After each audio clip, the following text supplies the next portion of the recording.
दोस्तों नमस्कार, आप देख रहे हैं द स्त्रन न्यूज। मैं अनिल कुमार यादव अपने यूट्यूब चैनल पर आप सभी लोगों का स्वागत और अभिनंदन करता हूं। जैसा कि आप सभी लोग जानते हैं कि इस समय संसद का शीतकालीन का सत्र जारी है और सत्ता पक्ष और विपक्ष एक दूसरे पर काफी हमलावर है। सत्र के दौरान अनेक अशोभनीय घटनाएं सुनने को मिल रही। शीतकालीन सत्र के 17वें दिन संविधान चर्चा चल रही थी और संविधान चर्चा के दौरान ही देश के गृह मंत्री अमित शाह ने बाबा साहब अम्बेडकर को लेकर के बयान दिया और उनका बयान था कि अम्बेडकर अम्बेडकर अम्बेडकर। आजकल अम्बेडकर का नाम लेना फैशन बन गया है। अगर इतना नाम भगवान का लेते तो शायद उन लोगों को स्वर्ग मिल जाता। उनका यही बयान था।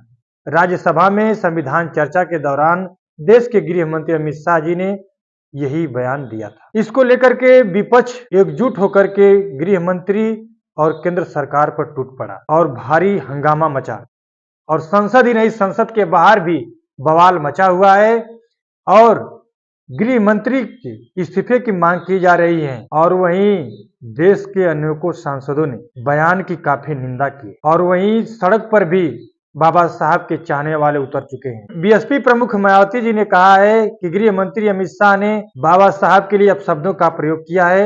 उन्होंने बाबा साहब के सम्मान को ठेस पहुंचाई है। गृह मंत्री अमित शाह देश के लोगों से माफी मांगे और अपने शब्दों को वापस ले। वहीं नगीना के सांसद चंद्रशेखर राव ने भी गृह मंत्री अमित शाह के बयान की निंदा की है और अशोभनीय बताया है। दिल्ली के पूर्व सीएम अरविंद केजरीवाल ने भी गृह मंत्री अमित शाह के बाबा साहब अम्बेडकर वाले बयान की निंदा की। देश के जितने भी विपक्ष के सांसद हैं, मंत्री हैं या नेता हैं, सबने गृह मंत्री अमित शाह की निंदा की है और इस्तीफे की मांग कर रहे हैं और पूरा बवाल मचा हुआ है।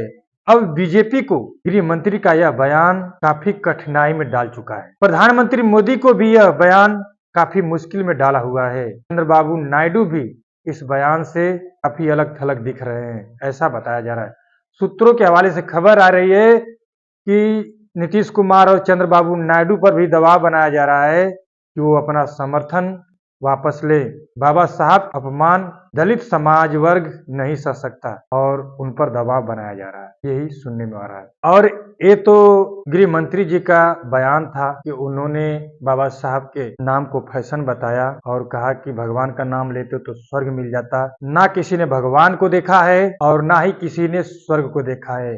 भगवान भी कल्पना वाली चीज है, वेदों पुराणों की चीज है और स्वर्ग भी कल्पना मात्र है और वेदों पुराणों में ही उसका व्याख्यान मिला। हकीकत में किसी ने भी न ईश्वर को देखा है न ही स्वर्ग को देखा है, लेकिन गृह मंत्री जी ने इस तरह का बयान दिया। लेकिन गृह मंत्री जी कभी न भगवान को देखा होगा न कभी स्वर्ग को देखा होगा। उन्होंने केवल सुना होगा भगवान के बारे में या सुना होगा स्वर्ग के बारे में। लेकिन अगर वाकई में सही मायने में देखा जाए तो दलितों और पिछड़ों के भगवान वास्तव में बाबा साहब अम्बेडकर थे, जिन्होंने उनके अधिकारों के लिए संविधान दिया। बाबा साहब अम्बेडकर वास्तव में हकीकत में भगवान हैं। उन्होंने दलितों और पिछड़ों को गर्व से जीने के लिए संविधान दिया है, उनके हक और अधिकार के लिए संविधान दिया है। और वैसे भी बाबा साहब जैसा व्यक्तित्व न पहले कभी हुआ, न अभी वर्तमान में कोई है और भविष्य में कोई होगा उतना विद्वान व्यक्ति। बाबा साहब अम्बेडकर जब संविधान बन रहा था, जब संविधान की नींव रखी जा रही थी, उस समय के नेताओं के लिए भी मजबूरी थी, वरना बाबा साहब दलित समाज से थे। उनको कई बार सवर्णों का उत्पीड़न झेलना पड़ा था, उनसे लोग ईर्ष्या करते थे। तो बाबा साहब चाहे जिस रूप में हो, वह दलित और पिछड़ों के लिए पूजनीय है और उनके भगवान हैं। यह कहने में कतई गुरेज नहीं है मुझे कि बाबा साहब दलित और पिछड़ों के ईश्वर हैं और रहेंगे। अगर यह जानकारी आप सभी लोगों को अच्छी लगी तो प्लीज मेरे चैनल को सब्सक्राइब कीजिए, लाइक कीजिए और शेयर कीजिए।